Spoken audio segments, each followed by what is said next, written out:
এরপরে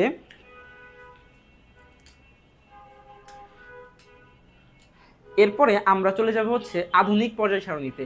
এই আধুনিক যে পর্যায় সারণীটা আছে এইটা মেইনলি কিন্তু তোমার 1913 সালে মোসলে যে প্রস্তাবটা দিছিল সেই প্রস্তাবের উপর ডিপেন্ড করে কিন্তু মেক করা হয়েছিল, যে উনি বলছিলেন যে পারমাণবিক সংখ্যার উপরে ডিপেন্ড করে হচ্ছে আমাদেরকে কি করতে হবে, মৌলগুলোকে সাজাইতে হবে।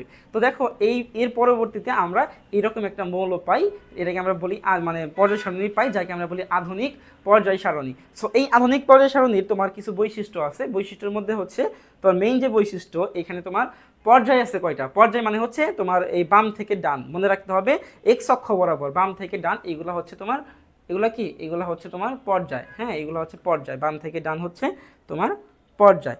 তো আধুনিক পর্যায় সারণীতে পর্যায় আছে 60টা পর্যায় আছে। দেখো এই এক থেকে শুরু করে এই 7 পর্যন্ত এই 7টা পর্যায় আছে। এবং গ্রুপ আছে কয়টা, গ্রুপ চিন্তা করলে দেখা যাবে এই যে এখানে একটা এরকম শুরু করে এরকম করতে করতে তোমার নর্মালি গ্রুপ আছে টোটাল 18টা। হ্যাঁ, শেষ পর্যন্ত গেলে দেখবা এখানে 18টা গ্রুপ আছে। তো তাইলে আমরা বলতে পারি আধুনিক পর্যায় সারণীর মধ্যে পর্যায় আছে হচ্ছে তোমার 7টা এবং গ্রুপ আছে হচ্ছে তোমার নর্মালি 18টা। ঠিক আছে, আচ্ছা।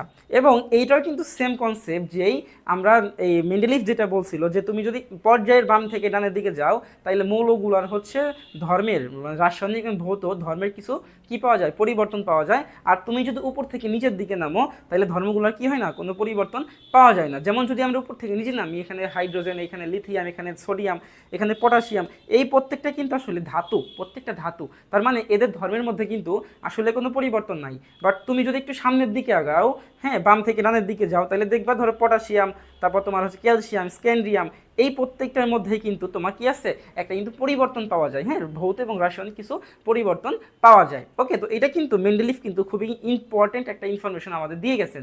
আচ্ছা, তাহলে এইখানে কি হইলো, আমাদের এই আধুনিক পর্যায় সারণীটা তোমার 7টা পর্যায় এবং 18টা গ্রুপ নিয়ে হচ্ছে গঠিত। পর্যায় হচ্ছে তোমার বাম থেকে ডানের দিকে যাবে, আর গ্রুপ হচ্ছে উপর থেকে নিচের দিকে নামবে। ঠিক আছে, খাড়া স্তম্ভ যেগুলো এইগুলা।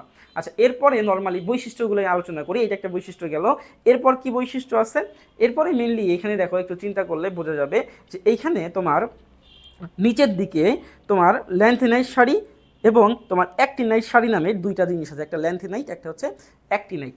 এই দুইটা আলাদা দুইটা পর্যায় এইখানে অ্যাড করা হয়েছে। এখন কথা হচ্ছে যে এই দুইটা পর্যায় আলাদা অ্যাড কেন করা হলো, কারণ হচ্ছে যে এই দুইটা পর্যায় পরবর্তীতে আবিষ্কৃত হয়েছে। এখানে টোটাল 30টা মৌল আছে এই জায়গাতে, উপরে আছে তোমার হচ্ছে 15টা মৌল, আর নিচে আছে তোমার নর্মালি কত 15টা মৌল। এই হচ্ছে এখানে তোমার 30টা মৌল আছে, এবং এই 30টা মৌল পরবর্তীতে আবিষ্কৃত হয়েছে, যে কারণে এই 30টা মৌলকে তোমার নর্মালি এই পর্যায় সারণীর মধ্যে কি করতে পারে নাই, ইনক্লুড করতে পারে নাই। কেন, যদি এই 30টা মৌলকে ইনক্লুড করা হয় তাহলে এই যে পর্যায় সারণীটা আছে এর যে স্ট্রাকচারটা বা বাহ্যিক গঠনটা এটা কিন্তু চেঞ্জ হয়ে যাবে। ঠিক আছে, এই জন্য এটাকে আলাদা করা হয়েছে এবং স্পেসিফিকলি বলা হয়েছে যে এই যে দুইটা তোমার ল্যান্থেনাইট এবং অ্যাক্টিনাইট যে সারিগুলো আছে এইগুলা মেনলি হচ্ছে 3 নাম্বার যে তোমার গ্রুপটা আছে, 3 নাম্বার গ্রুপের তোমার 5 নাম্বার এবং 6 নাম্বার এবং 7 নাম্বার, 6 নাম্বার এবং 7 নাম্বার এই দুইটা পর্যায়ের মধ্যে দিয়ে দেওয়া হয়েছে। ঠিক আছে, তো এইটা হচ্ছে তোমার ল্যান্থেনাইট আর এটা হচ্ছে তোমার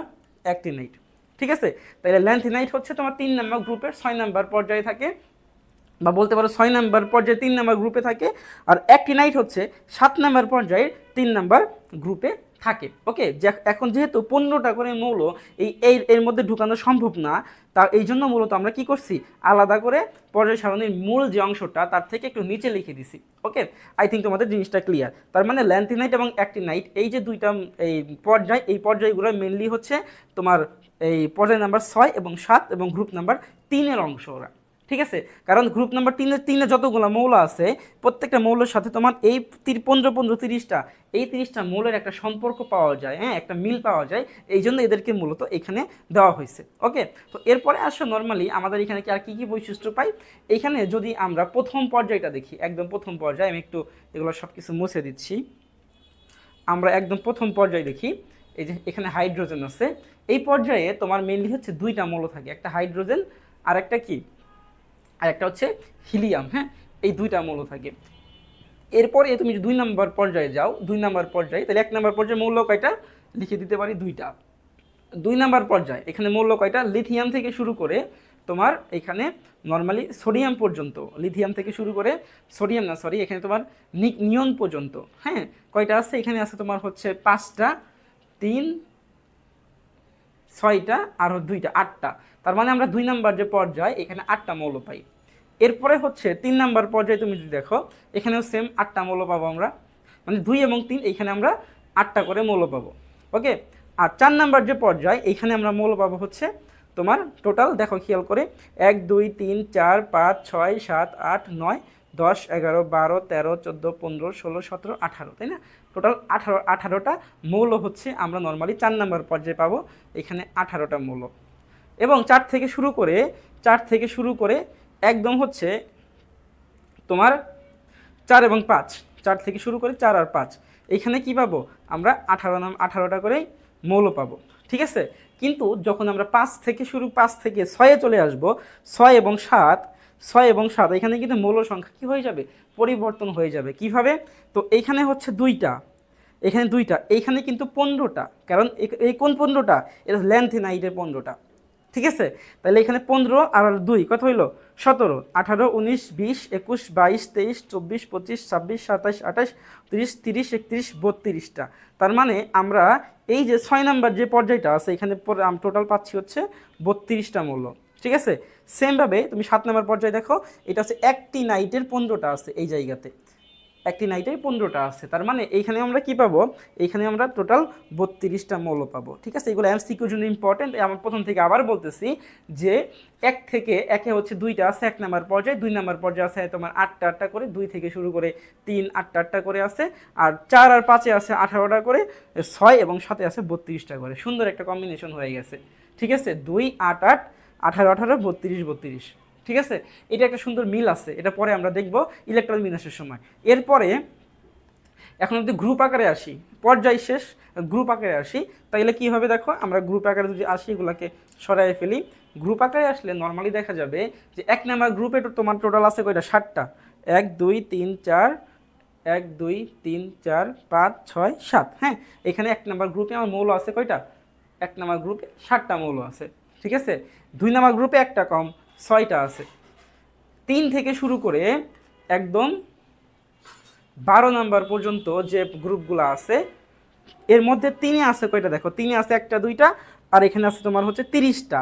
এইটা ল্যান্থেনাইটের 15টা, অ্যাক্টিনাইটের 15টা, আর হচ্ছে তোমার 15 15 30, আর হচ্ছে এখানে 2টা 32টা। তাহলে 3 নাম্বার গ্রুপে স্পেসিফিকলি আমার মৌল আছে হচ্ছে 32টা। ওকে, অনলি ওয়ান একটা মাত্র গ্রুপ, যেই গ্রুপে তোমার সবচেয়ে বেশি মৌল থাকে, এটা এমসিকিউর জন্য খুব বেশি ইম্পর্টেন্ট, সেটা হচ্ছে 32টা। ওকে, এরপরে 4 থেকে শুরু করে নর্মালি, হ্যাঁ আমরা যদি বলি 4 থেকে নর্মালি শুরু হবে, 4 থেকে শুরু করে একদম 12 পর্যন্ত, 4 থেকে শুরু করে 12 পর্যন্ত সবগুলো জায়গাতে তোমার 1টা 2টা 3টা 4টা 5টা, হ্যাঁ 5টা করে মৌল নর্মালি আমরা পেয়ে থাকি, 5টা করে মৌল। ওকে, আবার যখন 13 শুরু হবে সেম 13 থেকে শুরু করে তোমার নর্মালি একদম 17 পর্যন্ত আমরা মৌল পাবো কয়টা, ওই দ্বিতীয়টার মতো, সেটা কত ছিল, 13 থেকে শুরু করে 17 1 2 ও এখানে 6টা, তাই তো 6টা, এখানে কত হবে, এখানে হবে 6টা, এখানে 6টা হবে।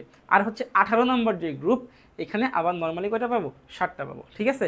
তো এই হলো গ্রুপ আকারে তোমার হচ্ছে মৌল সংখ্যা। এই হলো মোটামুটি আমাদের এই পর্যায় সারণীর বৈশিষ্ট্যগুলো, হ্যাঁ যে বৈশিষ্ট্য বলতে আমরা বুঝাচ্ছি যে কতগুলো পর্যায় আছে, কতগুলো গ্রুপ আছে, পর্যায়ে কতগুলো মৌল আছে, গ্রুপে কতগুলো মৌল আছে, ঠিক আছে? এই ব্যাপারগুলো তোমাদেরকে একটু মাথায় রাখতে হবে, এইগুলো এমসিকিউর জন্য খুব বেশি ইম্পর্টেন্ট। আই থিঙ্ক তোমরা আজকের ক্লাসটা বুঝতে পারছো। আজকে আমরা মেইনলি তোমাদের এই চতুর্থ অধ্যায়ের পর্যায় সারণীর আমরা যদি বোর্ড বই আমরা ফলো করতেছি, যেহেতু বোর্ড বইয়ের একদম পর্যায় সারণীর বৈশিষ্ট্য পর্যন্ত আমরা শেষ করে দিছি। গত ক্লাস আমাদের পটভূমি নিয়ে আলোচনা করছিলাম, আজকে বৈশিষ্ট্য নিয়ে আলোচনা করে দিলাম। তো আজকের ক্লাস এই পর্যন্ত, আগামী ক্লাসে তোমাদের পাঠ্য বইয়ের পরের টপিক থেকে আমরা আলোচনা করব। তো সেই পর্যন্ত সবাই ভালো থাকবে, আসসালামু আলাইকুম।